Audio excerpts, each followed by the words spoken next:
এই পৃথিবীতে বলবো কষ্ট হইতেছে, মোবাইল গুলা সাইলেন্ট করে, যার যার মোবাইল আছে মোবাইল গুলা সাইলেন্ট করে। এক মোবাইলের জ্বালা, নামাজ শেষ, রোজা শেষ, হজ শেষ, জাকাত শেষ, সব শেষ। কথা বলে না কিছু বাঙালি? এই মোবাইলের জ্বালা সব শেষ, ইমান শেষ, আমল শেষ, যৌবন শেষ। ওয়াজ মাহফিলে আইসেও মোবাইল গুলো আপনারা চালায় রাখেন, আর টুন টুন আওয়াজে ওয়াজও করতে পারি না। বন্ধ করছেন নি মোবাইল? কিছুক্ষণের জন্য বন্ধ করলে কি দুনিয়া শেষ হয়ে যাব? আল্লাহ মজমাকে জান্নাতের জন্য কবুল করে। আমরা সবাই একসাথে জান্নাতে যেতে চাই, ইনশাআল্লাহ বলবেন না? আমরা আল্লাহরে চাই, আর দুনিয়ার কারো দরকার নাই। আল্লাহরে পাইলাম, সব পাইলাম। আল্লাহরে পাইলাম না, কিছুই পাইলাম না। দেখছেন এই ফিচ্ছিটা বুঝতে দিচ্ছি। বলেন আল্লাহ, বলেন হাতিল্লাহ, করেন আল্লাহ তোমাকে চাই। জোরে বলেন আল্লাহ, আল্লাহ তোমাকে চাই। তোমাকে পাইলাম, সব পাইলাম। তোমাকে পাইলাম না, কিছুই পাইলাম না। ঠিক কিনা জোরে বলেন? এই কথাগুলো আল্লাহর ওলিরা বেশি বেশি বলে। এক একটা কথার দ্বারা ইমানের পাওয়ার কোটি কোটি করে পাইলা যায়। এই পৃথিবীতে আল্লাহ রাব্বুল আলামিন আমাদেরকে গোলাম বানায়া পাঠাইলেন। আমরা আল্লাহর গোলাম। এ কথাটা শুনলে কলিজা ঠান্ডা হয়। আমরা আল্লাহর গোলাম, এই কথাটা শুনলে কলিজাটা শীতল হয়। কিন্তু যদি বলা হয় আমরা দলের গোলাম, কলিজা আগুন জ্বলে যা।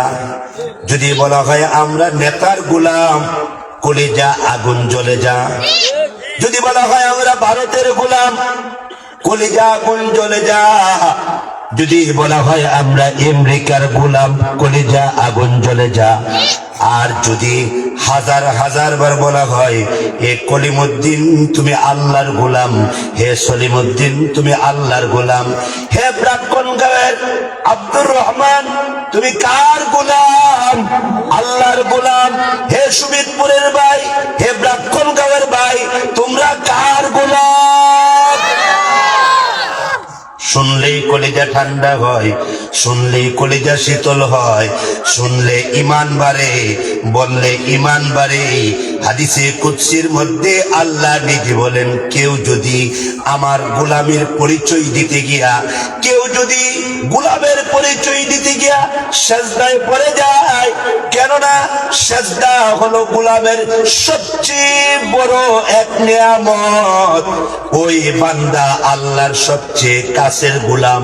যে বান্দা আল্লাহরে বেশি বেশি সেজদা দেয়, বেশি বেশি সেজদা দেয়। কাকে সেজদা দেয় বলো না? কাকে? কাকে?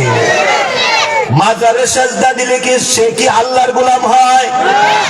মাজারে সেজদা দিলে সে মাজারের গোলাম। ফিরকে সেজদা দিলে ফিরের গোলাম। ফিরকে সেজদা দেয়, সেজদার জায়গা আর পাইছে না। কথা বলে না কেন? ইসলামের ভয়ে কে বলে থাকে মাজারে গিয়ে সেজদা দেয়।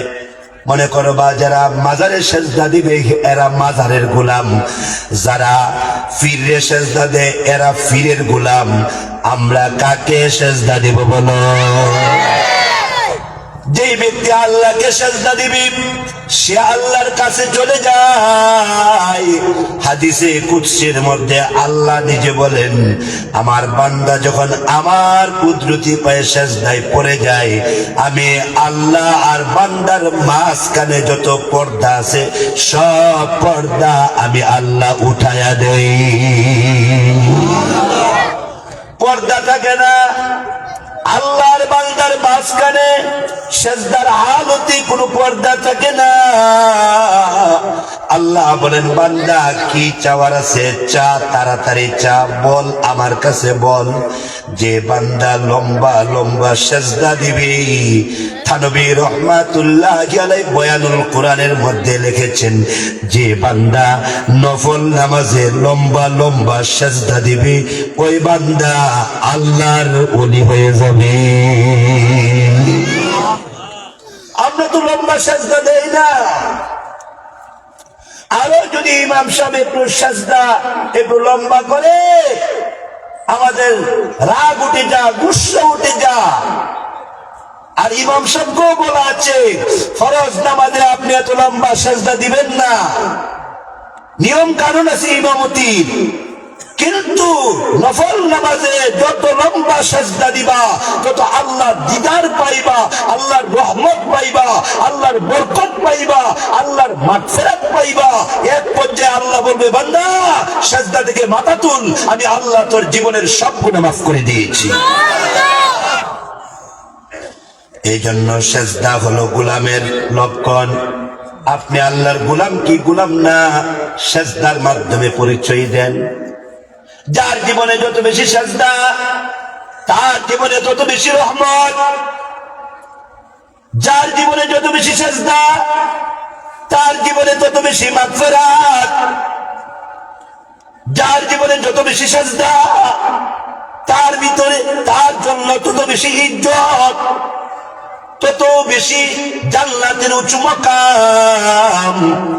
এই জন্য শোভিতপুর, ব্রাহ্মণগাঁও, গন্ধর্বপুর, রানীগঞ্জ যুবক তোমাদেরকে বলে গেলাম, আল্লাহরে অভিভাবক বানাও, আল্লাহকে তুমি অভিভাবক বানাও।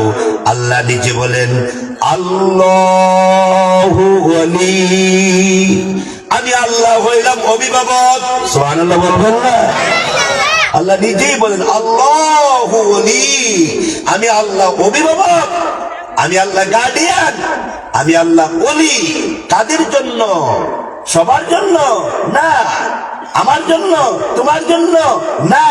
কোয়ালিটি আছে। কি কোয়ালিটি? আল্লাহ বলেন, আল্লাযীনা আমানু, যারা ইমান আনয়ন করছে, যারা আল্লাহর উপরে 100% ইমান আনয়ন করছে, যারা ইমানদার, যারা মুমিন, যারা শিরিক করে না, শিরিক মুক্ত ইমান, বেদাত মুক্ত আমল যারা করেছে তারা হলো ইমানদার, তারা মুমিন। তাদেরকে যদি কেউ কষ্ট দেয় আল্লাহর আরশটা থরথর করে কাঁপে।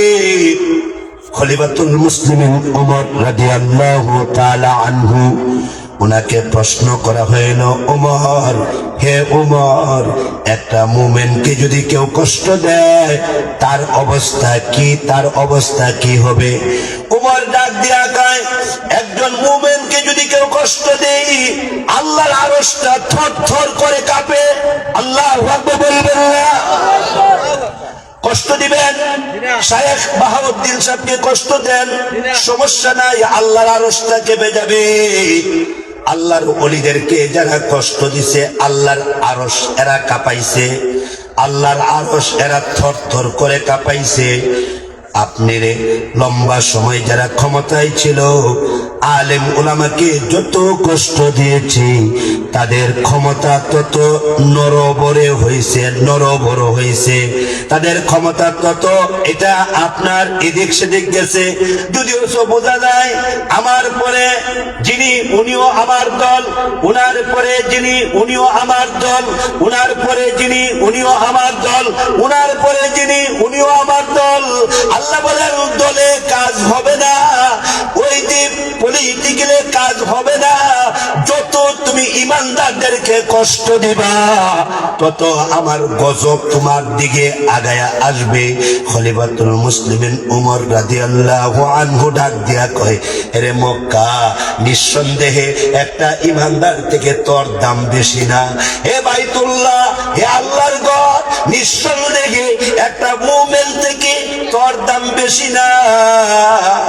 কেননা একটা মুমিনের কলব যিনি বানাইছে উনি আকাশের মালিক আল্লাহ। তোমাকে যিনি সুসজ্জিত করেছে উনি আজরের ছেলে ইব্রাহিম, উনি আজরের ছেলে ইব্রাহিম।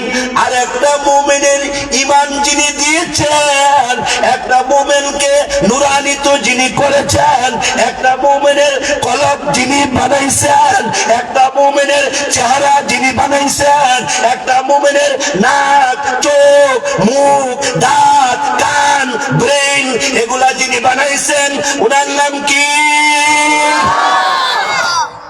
আল্লাহ। বলো আল্লাহ, বলো আল্লাহ, জোরে বলো না আল্লাহ, আরো জোরে বলো না আল্লাহ। সকাল বিকাল আল্লাহর জিকির করবেন, সব সময় আল্লাহর জিকিরের হালতে থাকবেন। আল্লাহ বলেন, আল্লাহু ওয়ালিয়ুল্লাযীনা আমানু ইউখরিজুহুম মিনাজ যুলুমাতি ইলান নূর। আল্লাহ রাব্বুল আলামিন বলেন, ঈমান আনছুনি? আনছি। মুমিন হইছুনি? হইছি। আমার উপরে পরিপূর্ণ আস্থা রাখুনি? রাখি। ঠিক আছে, চলো কোন দিকে? তুমি অন্ধকারে ছিলে, তুমি অন্ধকার থেকে আসো, আমি আল্লাহর কোলে উঠো, অন্ধকার থেকে বাহির হও, তোমাকে নিয়ে যাব। কোথায় নিয়ে যাইবেন গো আল্লাহ? ইলান নূর, তোমাকে আলোর দিকে নিয়ে যাব, তোমাকে সিরাতে মুস্তাকিমের দিকে নিয়ে যাব, তোমাকে জান্নাতের দিকে নিয়ে যাব। কে নিবে? যিনি অভিভাবক, উনি নিয়ে যাবে। অভিভাবক, ইমানদারের অভিভাবকের নাম কি? এ যুবক, তোমার অভিভাবকের নাম কি?